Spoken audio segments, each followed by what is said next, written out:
तर कसं काय एकदम टॉपचं पब्लिक. तर आज होता आमचा सेंड ऑफ. मग काय पांढरा करकरी ड्रेस घातला आणि ही वही एक द्यायची होती म्हणून घेतली आणि निघालो गुऱ्याच्या घरात.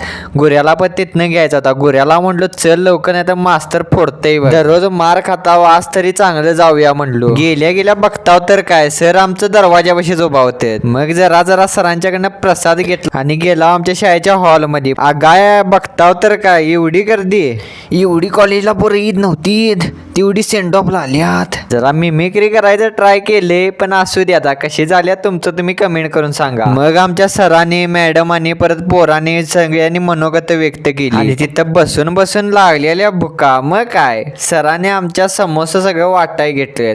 सर म्हटलं पहिला समोसा घ्या आणि घरला जावा. 2 वर्ष आम्हाला लय पिडल्याचा आता एक समोसा एक्स्ट्रा घ्या आपण घरला जावा. मस्तपैकी समोसा खाल्लेत आणि आम्हाला आता घ्यायचं तर रिसीट. ते रिसीट घ्यायला पोरीनीच गर्दी केली. मग आम्ही म्हटलं लेडीज फर्स्ट आणि म्हटलं पोरी घेऊ द्या. पोरीने रिसीट घेऊन झाल्यावर आम्ही घेतले. पण भावांनो आज लय वाईट वाटालतं कारण आज आमचा कॉलेजचा शेवटचा दिवस होता. ते म्हणतात ना कुणीकडे तरी जायचं असेल तर कुणीकडून तरी निघावं लागतं. तसंच आज आमच्याबरोबर झालतं. आजच्यासाठी एवढंच. भेटूया पुढच्या व्लॉग मध्ये आणि जाता जाता एकदम टॉप मध्ये फॉलो करून जावा.